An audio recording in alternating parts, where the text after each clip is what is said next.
Hello, everybody. I am Melissa Forziat. I'm a keynote speaker and the host of this Halt and Catch Fire rewatch podcast. Now, when I speak, my topic is something that I call Take the Doughnut, which is another way to say carpe diem. And that comes from this strange thing that happened in college where I left an actual donut on a table, and that became an object lesson in what it looks like to leave opportunities behind. So now I don't want to do that anymore. I want to take the donut.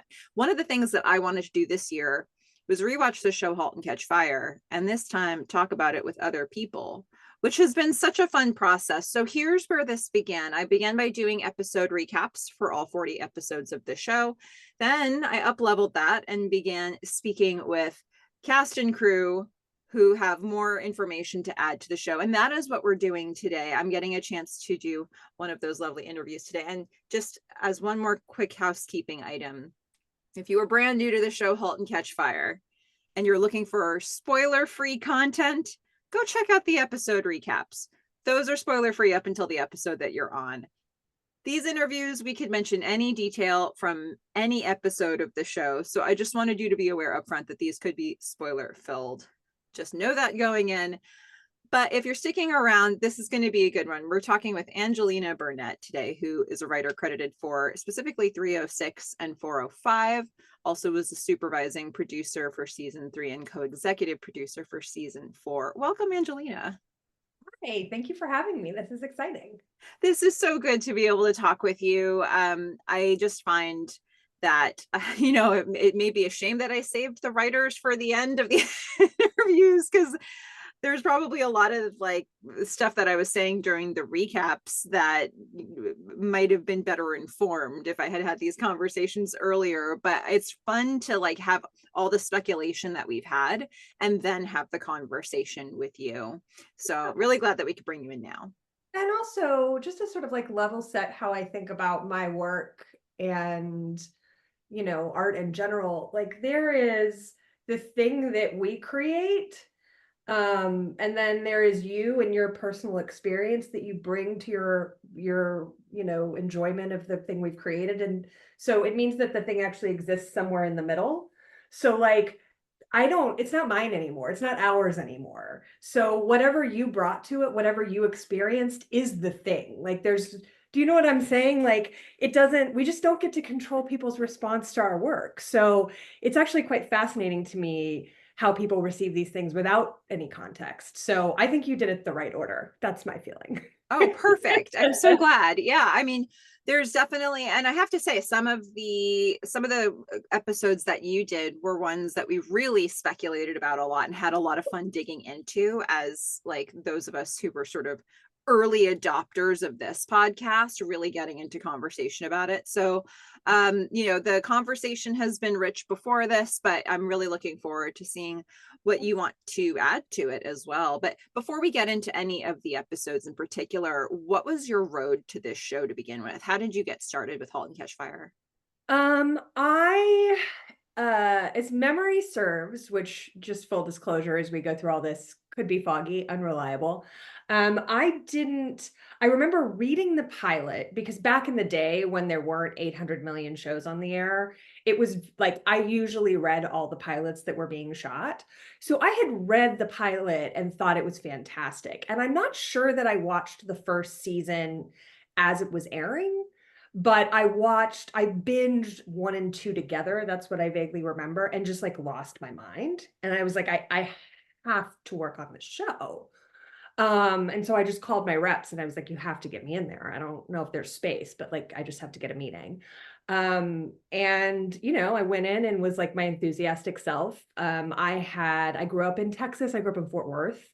My mom's best friend worked for Texas Instruments. So I had a general experience with the Silicon Prairie.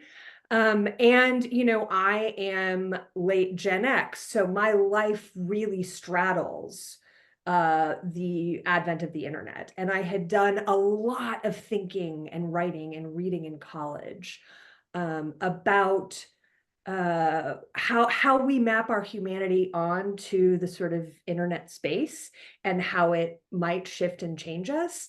And so the themes of the show were just things that I had been obsessively thinking about since I was a teenager. So I just brought that enthusiasm and energy into my meeting with the Chris's, and thankfully they hired me. And a lot of my jobs have worked out that way. Like Hannibal was similar. I saw it and I was like, somebody has to get me in that room, get me a meeting. Um, yeah, so that was it. It resonated with me and I went after the job, and I feel very blessed that they brought me to the party. Yeah, so this show was already pretty well established when you came in with 2 seasons under Yeah. its belt, but then it wasn't established because it basically got a whole new writer's room going into Yeah. season 3. So, what do you remember about the experience of coming in as a writer on that in that new cohort in season 3? I mean, it's such a good question. It also like requires that I be honest about my shortcomings. I have a really intense competitive streak in me. Um, and it is something, being in a writer's room is such a collaborative team effort that there is a whole like Rube Goldberg machine that I've built in my head over the years to like take my competitive nature and channel it into a collaborative nature. And I was still in the process of building that Rube Goldberg machine back when I started on this show. And also, and I've told the Chris's this, so like they know.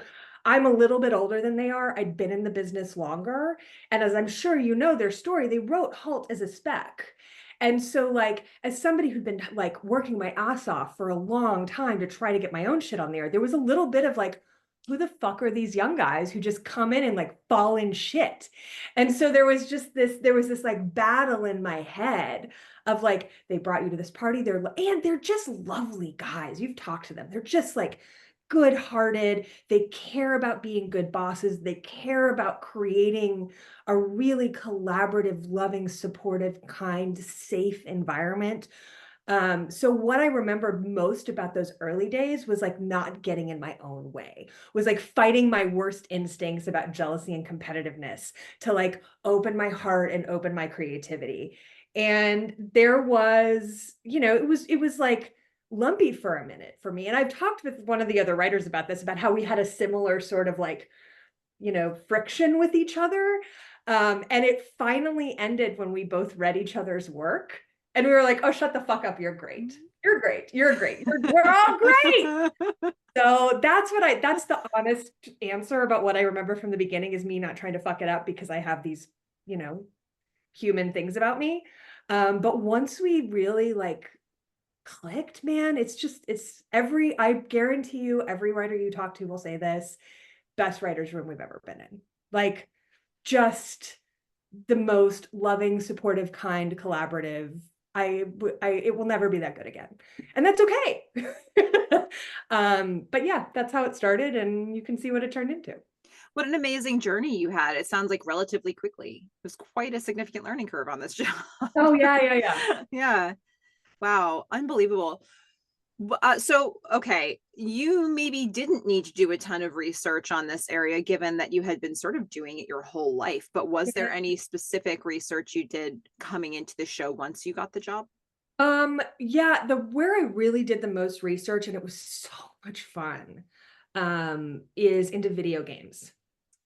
Like I was a huge gamer as a kid. I still am. I'm not as intense as, I don't have the free time that I used to have as a child, but I obsessively played Super Mario Brothers. So when I knew we were gonna do the episode where Cameron and Gordon beat the game in a day, I went to like a junk shop and got an old Nintendo. This is before they now have the little things that you can buy that just like have all the Nintendo games ever loaded onto them. But this was before that. So I bought an old OG Nintendo and Super Mario, and I played it all weekend. And that sequence is very much my experience of remembering, because there's the moment when they like find the warp zone, and I was replaying this level, and I was like, I have this vague memory that there is some way for me to skip this level I can't beat. And when I discovered it, one, the joy I had remembering it, but then it connected me back to the joy as a kid of finding that warp zone. And I was like, oh, well, this is what the whole sequence has to build to. So that was one piece where I did a lot of research. And then in season 4, when we were Cameron, had, what was I've forgotten the name of the game now. What's the Pilgrim? name? Pilgrim, thank you. I see, I warned you, I was gonna forget things. Oh no, we're gonna get there together. This is a team effort. Yeah. I was like, okay, so Cameron's got to be she's got to be the inspiration for some modern designer. Like the sort of theme and theory of the show is like, these are the people who failed, but they existed in our world in the continuum. So like, who is making stuff now that feels like it might be inspired by the kind of designer and person Cameron is? So I went down this rabbit hole looking for games that felt like they would comport with her philosophy. And I found this guy, Jonathan Blow, and I watched hours of interviews and lectures. I played his games. And I do this. I get really obsessive and I go down rabbit holes. And I wrote this very long email at like, 2 a.m. on Monday before we went into the room that was like, okay, here's this guy, here's his philosophy, here's how I think Cameron informed him, and here's what I think the whole Pilgrim plot should be and how it connects to Donna. Ta-da, can we do it? And I came in the room and they were like, what, you are a fucking freak of nature, what is wrong with you? And so it was fun because whenever a writer would get to the like their Pilgrim section, they'd email or call me and be like, okay, how should Cameron talk? So I would just go back to a Jonathan Blow, and I just had like a whole like pages of quotes from Jonathan Blow. So that was, my research was like very focused on a problem we were trying to solve. And then I would just go down the rabbit hole and sort of like bring it back up for the rest of the writers. I know a lot of people did research into like businessy stuff like IPOs. And so like Mark Lafferty had like a deep knowledge of that stuff and he would read a lot of books on that. So we all sort of like, we would like find our niche, the thing we were kind of into, and be obsessive about it. And the video games were my area of obsession. And the fact that those were all complementary probably helped a lot in the Oh room yeah, because you all totally. needed an expertise in a different area to be able to make it work. Yeah, and we had a great I never met him or talked to him. We had a great technical advisor who was like very much in that world of, series whatever financing and startups and shenanigans. And so our incredible, at the time, writer's assistant, she's now a writer producer in her own right, Katie Edgerton, um, would collect all of our questions and go to him and have it, because it was just easier to channel it through one person than like 5 writers coming at this guy. And so anything we sort of weren't obsessively interested in researching on our own, we would just funnel our questions to this dude and he would come back with a ton of super useful information. So we really had a great system around us to make sure we knew what we were talking about. Okay, amazing. So let's, because we're kind of already diving into the episode. So I say, Oh, yeah, let's sorry. continue on that. No, let's continue on that path. This is so good. This is what people want to know. And we have a lot of really cool points to explore from your episode. So the first one I want to look at here is 306, which is And She Was. We get in this episode a couple of really fun montages with like proteges. So we've got Ryan being Joe's protege. He's starting to dress like Joe even. He's taking the lead with vendors. I think in the actual episode, it ends up being edited to Jockey Full of Bourbon as a song. It was really fun. We're going to get another montage later in the same episode with Donna going through Diane's home, trying on her clothes. There's, and maybe her life. And we're getting a little bit of a parallel in those 2 different scenes. So I guess really any question you want to answer in there, because it's really interesting that we can parallel those 2. But also for you as a writer, what is it like? What are you trying to bring to the table when you have scenes that don't have dialogue versus the ones that do? Because these are kind of unique in what they provided to the show. Yeah, well, that's often my favorite stuff to write. In the chat that I just went and rewatched the opening of this episode, and was reminded that the speech I wrote for Joe was really me writing about this process. Because when you put, particularly a montage, like when you have dialogue, there is a very solid structure in place that the director has to follow. Like there's just like, these are the words on the page. This is not up for negotiation. When you put images on a page and you are in the process of making television, which is a fucking freight train. Sorry, am I allowed to, do you want to bleep me? Can I use bad words on this Do what you need podcast? to do. Okay, great. Yeah. I'm a potty mouth. The freight train, that's like, once it gets going, this is a multi-million-dollar business and you can't screw around. And you have to make decisions very, very quickly. And so a lot of times there will be this push and pull of like, did I write a version of this that we can actually afford to shoot? And if we can't, how quickly on the fly can I sort of amend what I've written? To make it affordable and make it in our day. And then the director is going to bring his or her vision, and they are going to be working with the DP, the director of photography, usually separate from me, making decisions very quickly about lighting and blocking, and we got to go. And so it is very easy to lose control. And by the way, that's how it should be. Like, no writer should bring a rigid obsession with exactly what they saw in their mind ending up on the screen. Like, that's just never going to get you your best work. And I don't operate that way. That said, there is the greatest slip between what I see in my head and what ends up on the screen in these sort of montage sequences. And so that speech that Joe gives when he says to Ryan, he's like, they're in an empty room. And he's like, look around because now it's perfect. Like the idea, we have the idea and the idea is perfect.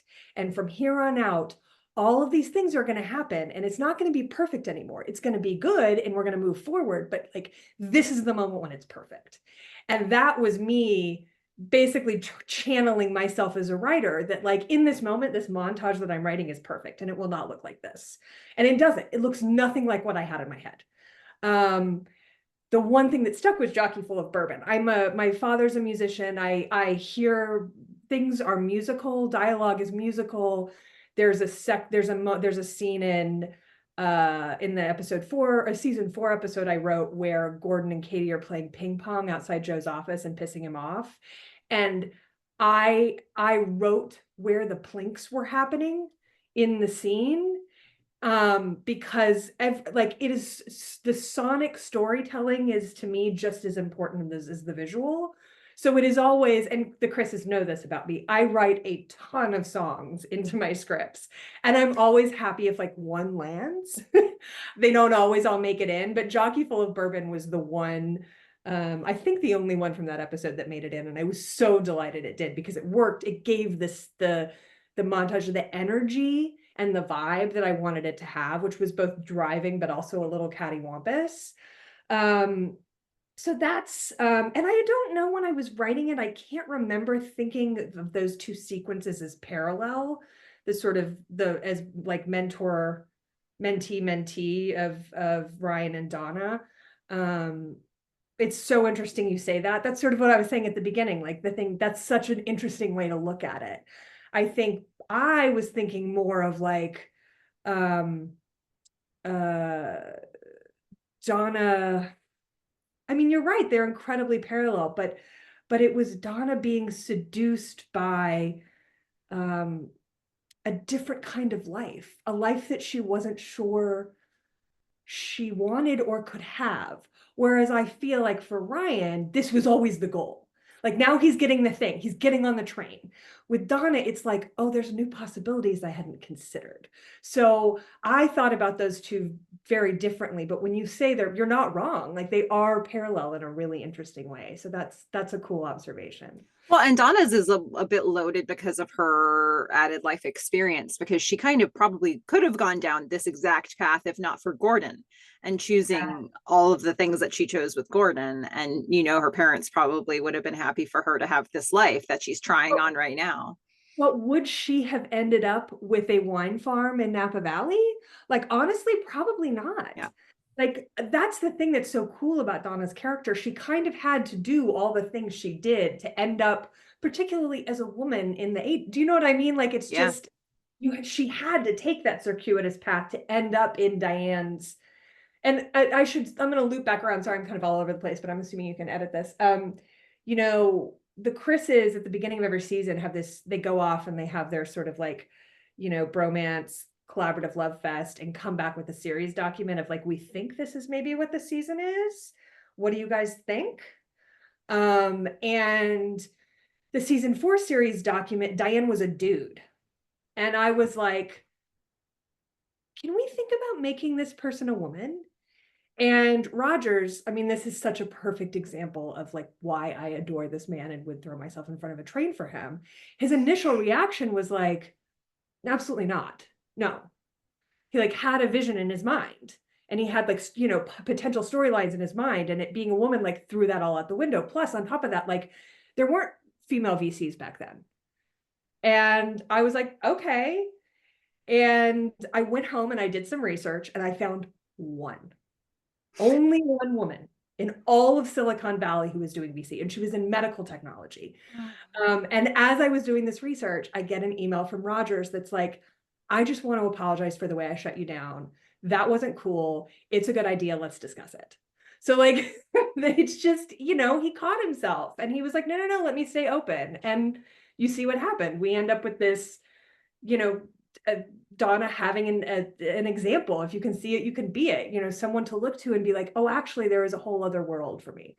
So that was sort of a roundabout way of answering your question. But well, I'm glad that you got there, because Diane is my favorite character in all of television. So are you kidding? I'm not kidding. It sounds like a really big thing to say, but I do mean it. It's a big deal to me that Diane exists on screen. So I love that so much. Thank you for advocating for her. And I'm so glad that Chris Rogers came around on that one. It didn't take him very long. He's very quick to keep his mind open, that wonderful man. And yeah, it's tricky because I can look at it knowing there probably weren't a lot of Dianes at that time, and you found one. So, I mean, it's tricky, but I think it's also really important for the story. And I don't know, I got a lot out of it. I'll tell you that. So, let's stay on Donna here for a moment. So, look, we've raised the stakes at Mutiny this season with this potential for an IPO that you kind of mentioned a little bit earlier. But we're doing that just as Donna and Cam's relationship is hitting very shaky ground, if it was ever really on stable ground. So, this is the episode right before a very cataclysmic 307 in terms of Cam at Mutiny. What did you feel like this episode needed to do for Cam and Donna to make sure that we had the right launching pad for that? I mean, it's a good question. I'm trying to think of how to frame it's so hard to say, because we talk about these things when we break the season, we really break it sort of fluidly before we really like crack it into episodes. And so I just think the turns we had in mind for them, it's so hard to think about like what we needed for this episode because it just seems obvious now. Do you know what I'm saying? Like, it's hard to sort of go back and get my head in that mindset. But we all love all of these characters. I have a really deep affinity for Cameron. She was sort of in such like, she is who I poured the most of myself into, and God bless the Christmas for letting me. I mean, I love all of them, Donna too, but so I really felt like I wanted to, we all wanted to play right with their friendship. Like these women deeply love each other, and they're different kinds of people, and they want different things out of life. And Cameron in particular is a terrible communicator. Donna's better, but not, she's still got that like, Gen X lady wasp, buttoned up thing. And so I think we really just wanted to take them right to the brink of doing the thing they needed to do to preserve their friendship, and then walk back from it. Because one, it just feels honest. Like these two women they just were not self-actualized enough and therapized enough and like in touch with their feelings and courageous enough and willing to be vulnerable enough to have that conversation that happens in Donna's mind. But they wanted to. So I think that was the thing we really wanted to dramatize in this episode, is just how much these women love each other and how truly tragic it is that they couldn't get their shit together and just be there for each other, because they have the capacity. They just couldn't quite say the words or be the thing the other one needed them to be. And that scene, the mushroom trip scene, is my favorite scene I've ever written. I just rewatched it before we did this and cried again. I cannot get through it without crying. It's the easiest scene I've ever written. I wrote it in 5 minutes. Just because we were all so inside these characters by this point, that it was just, and when you're in that world of like, there's no filter, this is a dreamscape, this is subconscious, this is truly what we want and what we say, like those scenes are easy to write because you don't have to filter it through the insecurities and the life experience. It's just like, this is, get all the other shit out of the way and just, be with each other. So I think, and I don't know how, it's so hard to say. I think we always approached it, always approached the storytelling from a deep character perspective. Like, who are these people and what do they want? And how do these disparate wants crash and create conflict? But I also think there was, whether it was intentional at the time or is just rising up in my awareness in hindsight, there is a feeling there of wanting the audience, like wanting to break the audience's heart, like wanting to give y'all an insight into who these women, like who they could be if they got out of their own way and then snatch it back. Because that's like, to me, that's like the joy of being an audience, of like following characters I love, is getting jerked around like that, frankly. So I don't think that was like, that's not how we went into it. We went into it from the character's perspective of like, what do these ladies want and what do they need? But in looking back on it, I think the way we chose to dramatize that was very much about taking the audience on like the most emotional ride possible. Did you know that scene with Donna hallucinating was discussed at the ATX Festival reunion panel this year? You mentioned it in your email to me, and so I went and found the video of it, and like I didn't watch the whole thing because it's like 2 hours long and I've been on deadline. But yeah, I went back and watched that, and it was like really moving, and I was really, like, meant a great deal to me that had its moment, because I do love that scene, and I love Carrie so much. She's so wonderful. Yeah. Oh my goodness. It was such a lovely moment to be able to unpack that. And she mentioned it again in the interview that I did with her at the ATX Festival. So it's really obviously made a big difference. And actually, thinking about audience reaction and some of the commenters on this podcast, it's a funny scene because some people noticed the clothing change and some people did not. So some people were like, wait, is this really happening? And like, I think that's obviously what you mean when you have camera leaving a location in the scene before that, she could be coming here.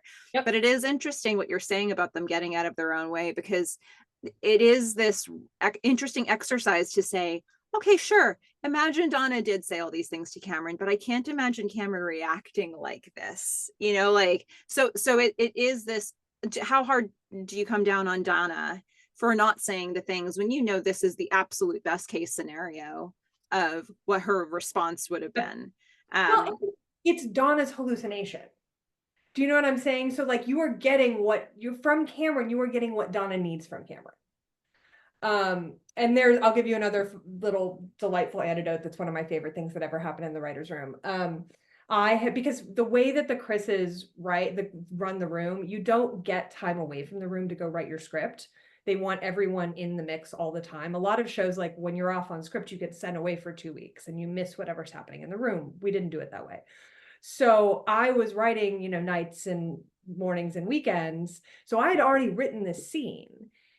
And we were talking, I don't remember what we were talking about. I just remember Lisa Albert saying, and Donna's got to be like, Cameron's the genius and I'm just the mom. And I just sat, because I knew I had written that exact line.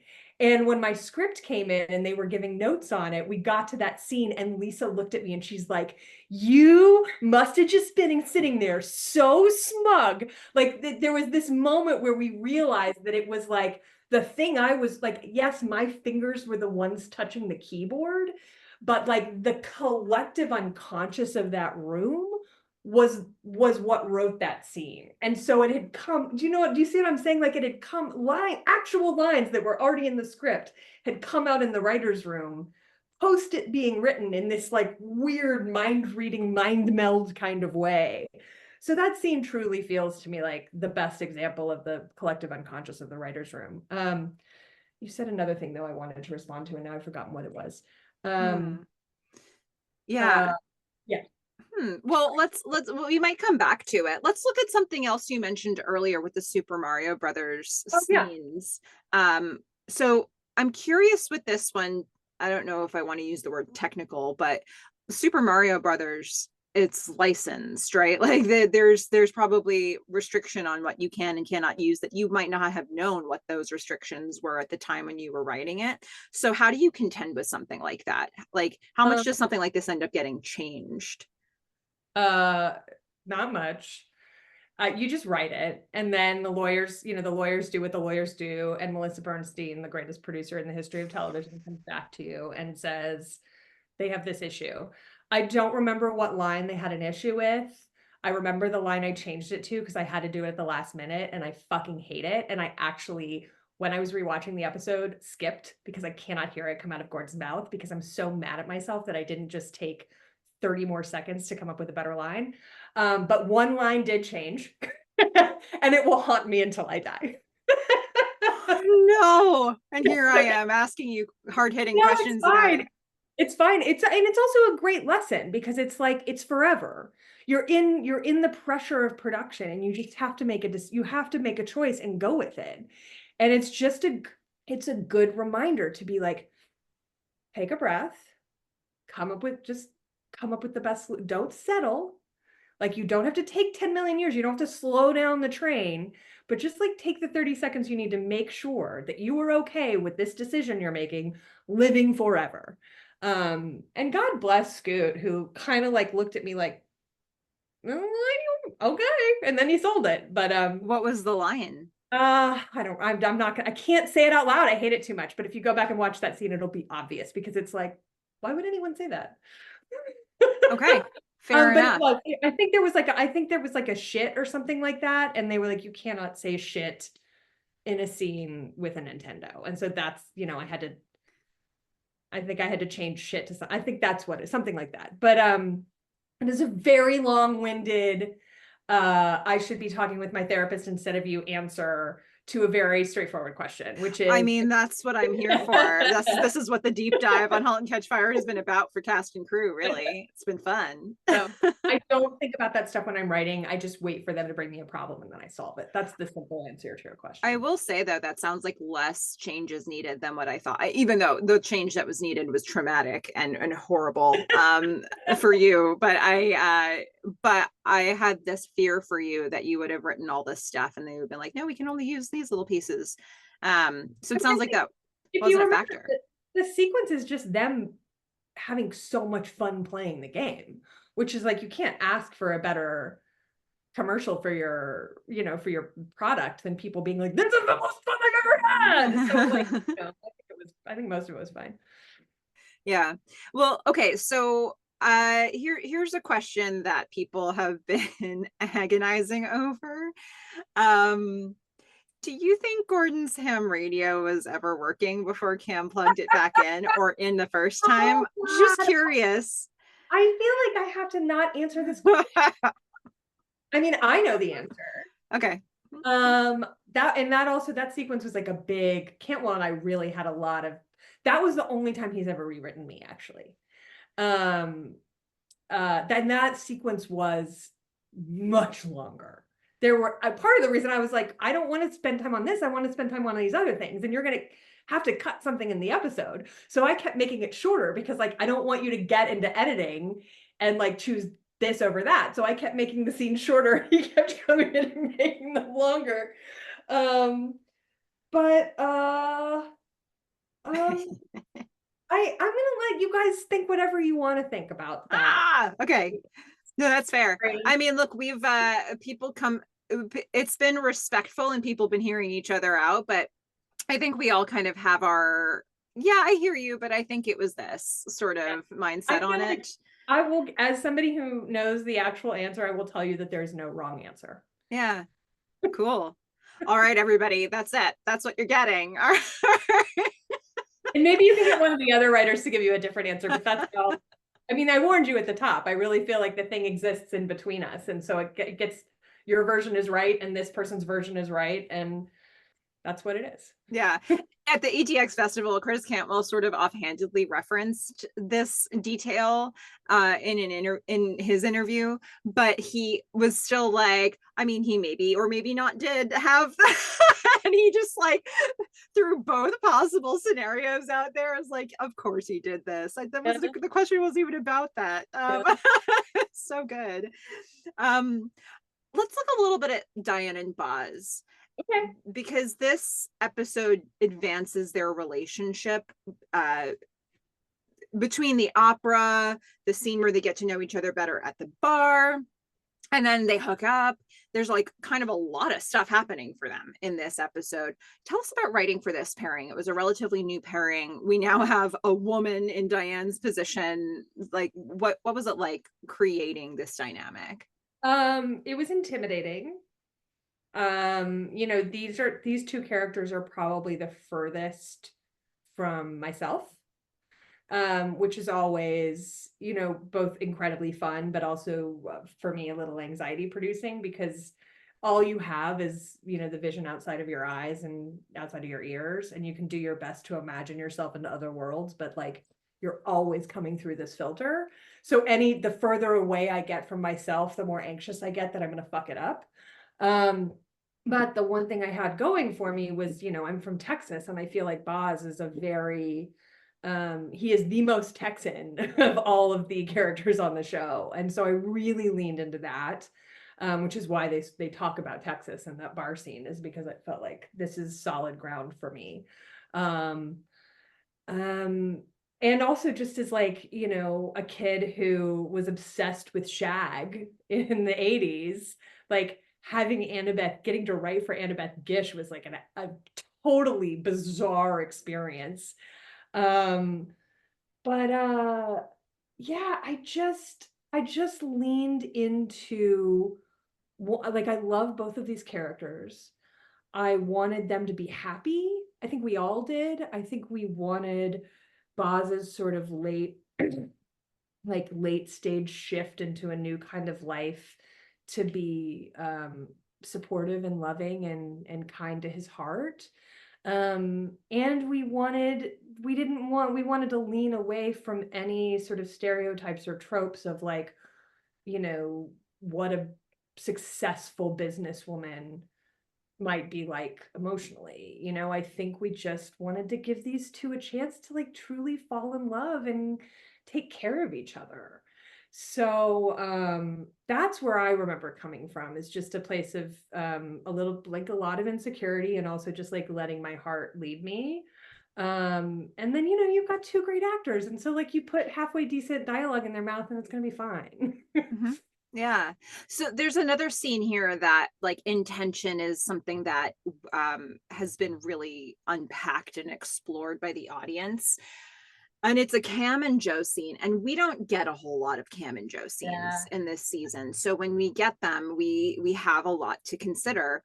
So Cam is going to visit Joe's apartment at 1:30 a.m. while wearing her wedding ring, and she's going to ask him. It seems that she has gone to very explicitly just say, give Gordon credit, because she knows about his illness now. And so, but it's 1:30 a.m. and she's wearing a wedding ring. So this scene is supercharged. There's a lot that's unsaid that you can feel all the subtext underneath it.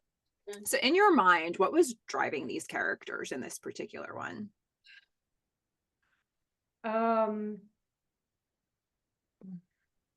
It's so hard to say what I was thinking at the time. I do remember vividly that Chris Rogers basically dictated the scene to me in the room. That happened very rarely. It's the only time I can remember it happening. He was just so clear on what the scene was. And I don't want to say dictated, like, this is what you're going to write. It was just like, so I think the scene is going to be like, she shows up and he just like riffed it. He just like did the dialogue. And when I sort of played with it in the draft, because our amazing writer's assistant keeps incredible notes, I changed things around in the notes session when we table the scripts. It's a, incredibly intense and traumatic experience. You spend like all day ripping the thing apart lovingly. He was like, no, actually, I just want them to say the thing I pitched in the room that day. So the scene is basically what Rogers pitched in the room, like off the top of his head. So he's really the one to ask this question of, because I think he was most inside their POVs in terms of what was driving them to this scene. But if memory serves, these two have a sort of slightly toxic moth to the flame, like they see a thing, they like the way they look through the other one's eyes. Do you know what I mean? I think Cameron in particular, Joe really, he saw her as this, like, the genius.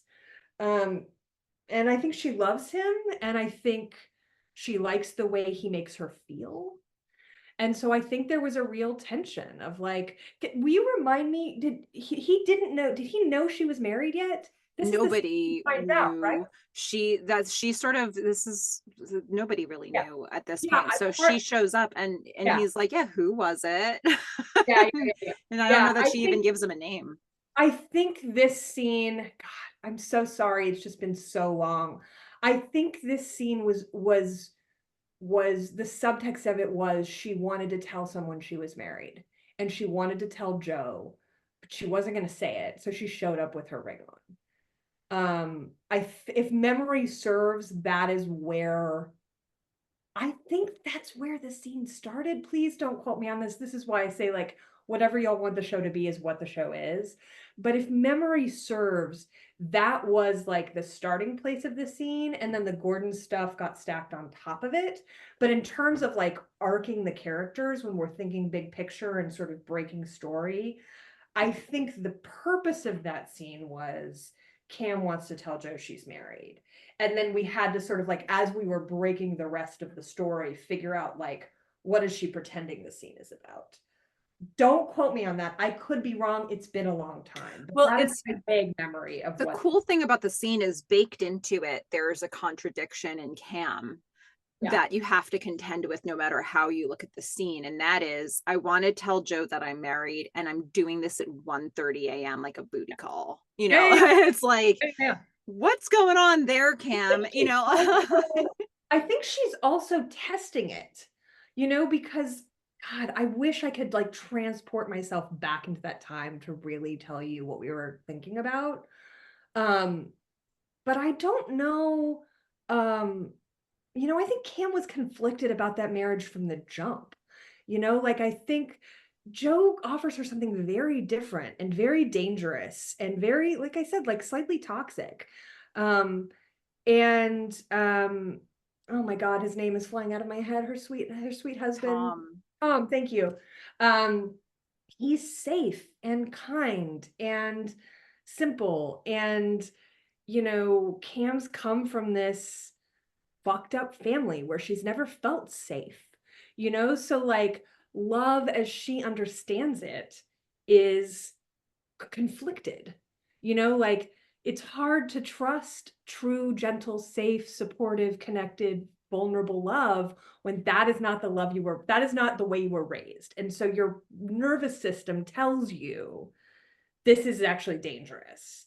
And what Joe offers is the safe thing. And so I think she's just torn between these two versions of love, these two versions of herself that these men reflect back at her.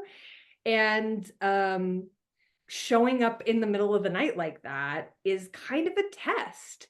And she passes it, right? Like, that is, as we're talking through this, I think that's what was going on there. I think she was testing herself and seeing if she could get out of there, staying true to Tom. And also I think she wanted to see what Joe was gonna do, like, is he gonna sweep me off my feet? Is he gonna say all the right things that make me be like, fuck this ring, let's go? Um, yeah. Yeah. So interesting. There's a lot in there. It's been fun to explore that scene. Let's actually go forward to 405, which is Nowhere Man, because I want to look at a moment with Tom and Cam, where we sort of get like the death rattle really with Tom. He comes back to get Cam to sign the divorce papers. It's it starts a little awkward. It gets friendly and light, and then it goes awkward again. And Cam gives Tom this very genuine apology and a very big hug, which are both unusual things for Cam with anybody, including with Tom. And we get the most, I don't even know how to describe the look we get on Tom's face. It's like blank, stunned, and then maybe pain.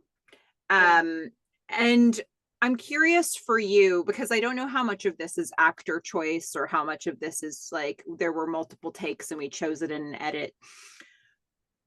Cam comes up, gives him a real apology and a hug. What do you think, what for you is Tom left with in that moment where I saw some pain? I'm going to see if I can actually open up the script and see what I wrote in the action line. He heads off, but Cam stops him with a hey. He turns back. I'm sorry about all of it. Tom tenses. He's not sorry, and he's not sure he forgives her. Tom, yeah. He heads for the car, reaching for the door. He looks back. She offers him a gentle wave. He reciprocates. So that's all the actors had to work with. Okay. Interesting. Let me see if there's actually a later draft with anything else in it. This is fun. I haven't done this in so long. I love this because this is a scene that I really was thinking about a lot. Because also in a later iteration, she says something in Japanese to him on the way out, which I think translates to see you later. Yes, it took me forever to get the right translation. Yeah. And for it to be see you later is like, you're not dealing in reality here, Cam. Finding me. Yeah, itarashai. I'm trying to remember now that it's so funny. It's like you open these doors and things you haven't thought about in years. Yeah, I'm trying to remember who helped me with that word because Japanese is such a nuanced language. I'm now vaguely remembering there was a lot of conversation with someone who actually knew Japanese about the exact right form of goodbye to choose. But you're absolutely right. We did pick one that meant see you later. And his response to the itarashai, Tom freezes for a moment, then looks back.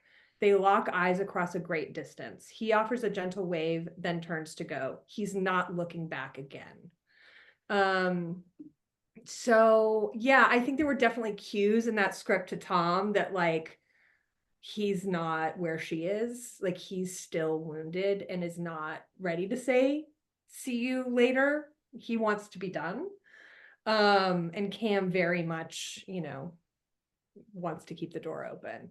Oh, that was so fun. I'm so glad you asked that because I'd totally forgotten about that hunt for the perfect Japanese word. I love this layer that you've added for me to it, because also I think the very context of him having come to find her would make it seem like she was the one having a harder time with things because she had been ignoring his messages. He had sent her a whole lot of emails that she didn't respond to. He had put the paperwork in a box to, get to her. And so you would think like she was the one being avoidant, but then he shows up and she's like, oh yeah, no, I'm happy to sign him. And he's the one who's still got like the, didn't the box get hit by a truck? Sure did. Yeah. We watched the papers fly all over the road. Oh my goodness. Well, in another relationship, we're going to see this relationship forming between Katie and Gordon. And I love these two together. And we could easily not love these two together because we could be thinking, I want Donna and Gordon to be a thing still.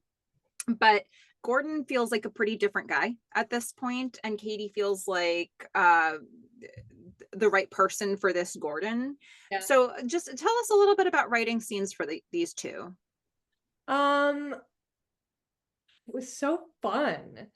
Um, yeah, this was one where I mean, this is another one where like they let me bring so much of myself to the process. And when we broke the scene in the room, it was like they're going to be watching a movie.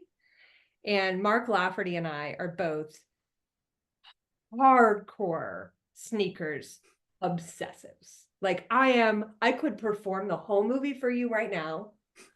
I love it. It's probably my favorite movie ever made. I think it is a fucking masterpiece. And so bringing it and like Lafferty had this twinkle in his eye when you were like, well, the Chris's were like, we'll just leave it up to you what movie it is. And Lafferty kind of looked at me. And so when I brought the script in, he was like, yes. But it's just there's a line she has like I like that you like what you like, or I love that you love what you love, something like that.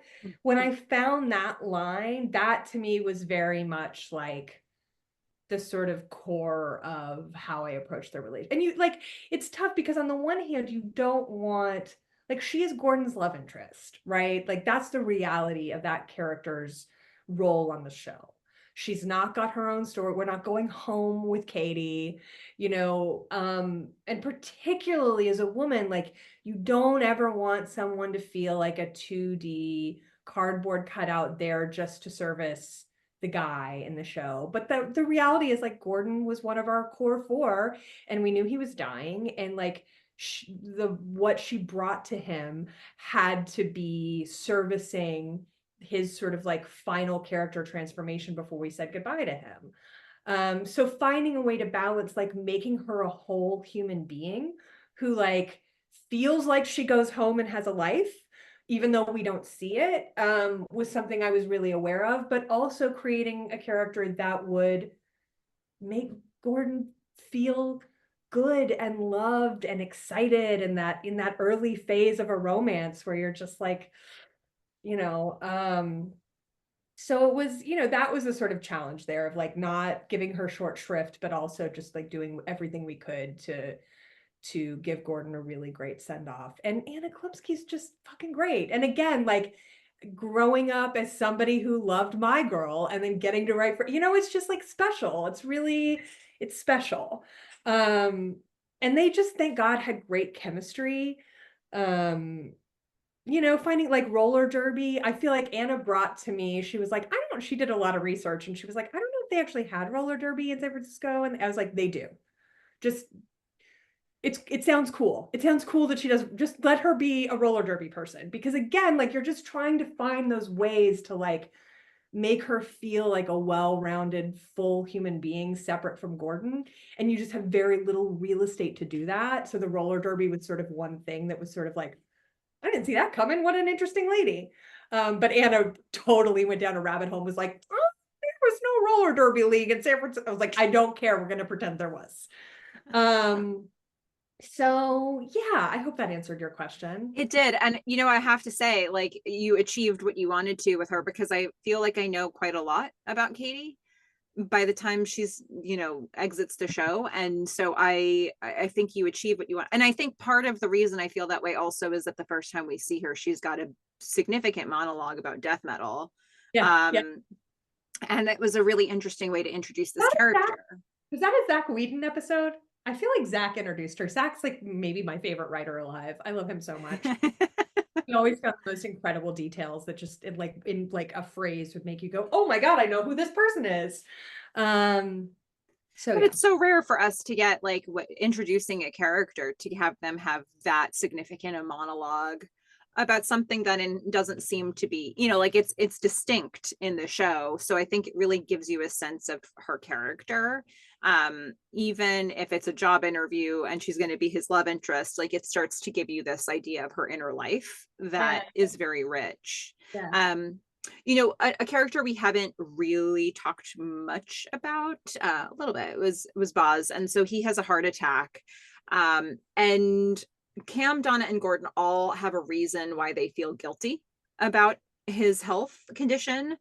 We do ultimately know that he's going to be okay and he'll live well into the 21st century and all that. But what did what did Boz having a heart attack here allow for the story? Like, why was, I imagine this was an important tentpole that was discussed in the writers' room early on. So why did that need to happen here?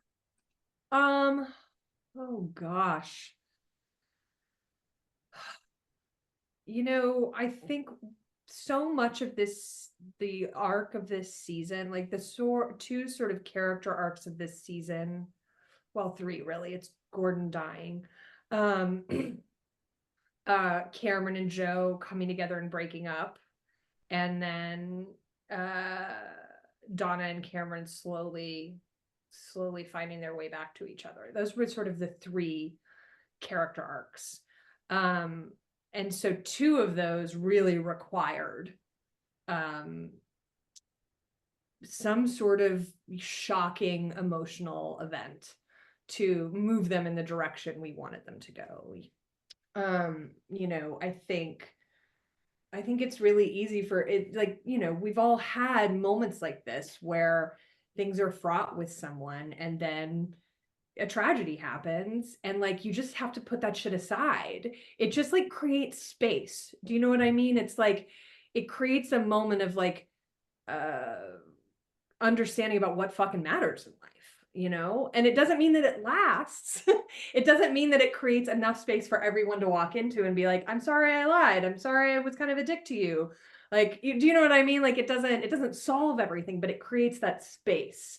And it sort of shoots these characters in slightly different directions. So I just don't know.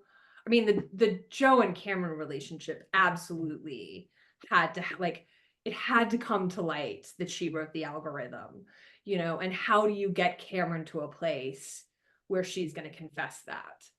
And so Boz's heart attack was a big piece of that. And um I think, Donna has to really to get back to connection with Cameron. Like she's so shut off a piece of her heart. Um, Donna has to be forced to contend with how her like girl boss actions, her new this persona, this armor that she sort of constructed for herself to be a businesswoman in this world. She has to be sort of forced to contend with the emotional implications of that and how it affects people she loves. So, and if, obviously you don't think like getting in a fight with your friend is going to give him a heart attack, and does it? No, but maybe. You know what I mean? Like his stress level was elevated because of this issue. That's undeniable. Um, so yeah, I think it was like a thing. It was like it was a turn that these characters needed to sort of end up. We knew where we wanted to get them to, and this was just a really important like roundabout to send them, down the path. So good to know. For you, were there any characters that you particularly enjoyed writing for? Oh, Cameron. I mean, Cameron. I loved her so much. I miss her all the time. And Donna, I mean, I love all of them. I was most attached to Cameron and Donna with like an asterisk by Cameron. Um, yeah, and writing Cam's video game, like getting inside of her creative mind and being able to be a part of like her creativity was really thrilling. Maybe my favorite moment on set. In fact, actually, yes, my two favorite moments on set are Donna Cameron moments. The mushroom trip.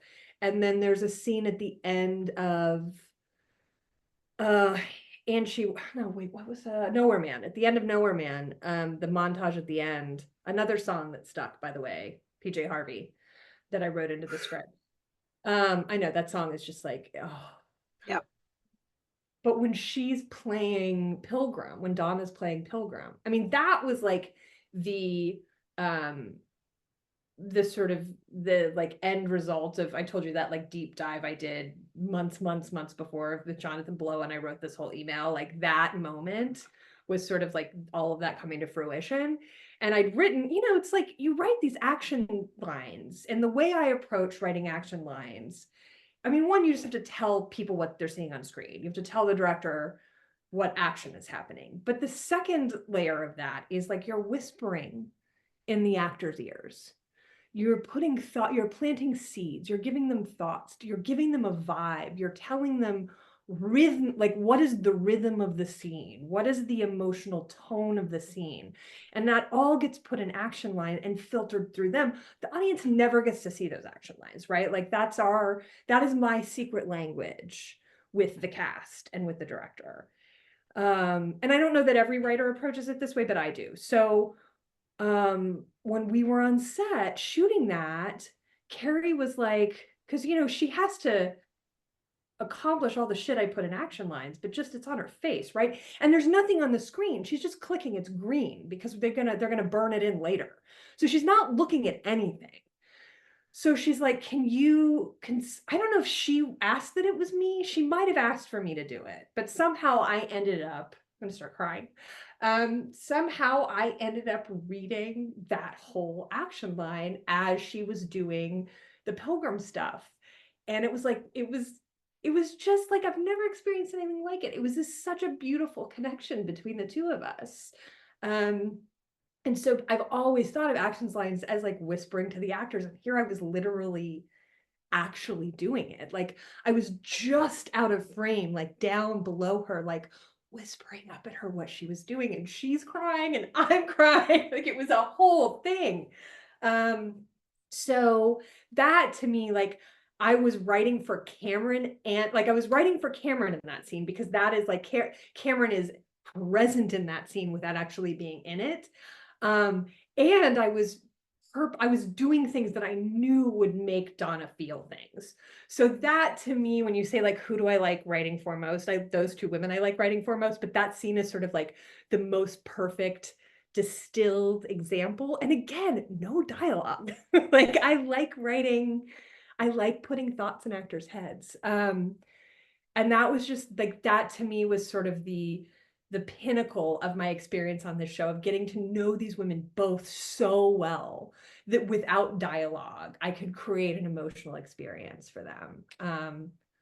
Long-winded way to answer your question, but that was special for me, and I wanted to share it with y'all. I mean, this is my favorite detail of the show, that Cameron's created a game that only Donna can win. So I just to be able to explore that. And this is one step to get there. I know we have more than one scene across episodes of Donna playing the game, and we have a whole sequence of her winning the game. But just the amount of time she's spending in this place of pure hatred for Cam, doing something that she makes her feel Cam's love, like, is such an interesting like journey for her to be on, to get to a place where she can put it behind her again. So it's just so lovely to hear. And for what it's worth, Carrie, in her interview with me at the ATX festival, we spent a lot of time talking, and she remembered you having spoken that scene to her aloud. So, and she was like right back in it when we were talking about it. It's so good. Are there any other favorite? I mean, look, I tried to pull out scenes that I thought would inspire something for you, but are there any other moments, either behind the scenes or working on the show, or, like, or in the writer's room, that you wanted to make sure you shared with us? I think I hit all the highlights. Yeah, I mean, I just to reiterate that, like, what a dream this show. I mean, I'm sure you've gotten this from everyone. Like all of us just, it was magic. It was, I love these people. I would throw myself in front of a train for any single one of them. It's such a blessing to have been a part of it, and truly the best creative experience of my life. So, I mean, hopefully I'll have another great experience, but I truly like, I'm fine if that's as good as it gets because it was so good. And we're all still in touch. I live in Nashville now. So it's fun because it means that whenever I go back to LA, it's like a really good excuse for us all to get together. So like, we all still hang out as much as we can, the writers, and I love them all dearly. It was a joy and a privilege. Well, and to your point, about what's ahead for you, is there anything, I never know what to say with this question now because of all the weirdness that's happened in your industry in the last few years, but like, is there anything that you're up to now that you can talk about, or that you've dropped, that you can plug that's dropped recently? However you want to answer that, this is a great chance to plug things. I have nothing to plug. I mean, I have a ton of irons in the fire, projects that I'm super passionate about that are really exciting to me that probably will never get made, but who knows? I will say, for folks who love the Donna Cameron relationship, now it's a Lifetime movie, so just know it's a Lifetime movie. And all the trappings that come along with that. But I wrote a movie about Patsy Cline and Loretta Lynn and their friendship, called Patsy and Loretta, that I think captures similarly that sort of like that deep female friendship that's like romantic. Do you know what I mean? Like, not sexually romantic, but just like friend love. You fall in friend love. And so I felt like I carried some of Donna and Cameron with me into that movie. So if folks, want their heart to feel yummy things about female friendship, that would be the thing I would plug, was Patsy and Loretta. What a great plug. That wasn't on my radar. So I'm so glad that you brought that up, and that people, hope people I check hope that it's out. streamable. I don't even know if it's streamable, but if it is. Yeah. Well, But yeah. we'll hunt for it. There will be people who are hunting for this right now as they hear this. So good. Thank you so much for My taking time to pleasure. talk. It was so fun to revisit all this. Thank you for your super smart questions and for loving the show. And yeah, thanks to everyone who's listening who cares about the show. There aren't too many of you, but man, I'm grateful for all of you. And to all of you who are listening to this, yeah, please go out there and watch Halt and Catch Fire. Bye, everybody.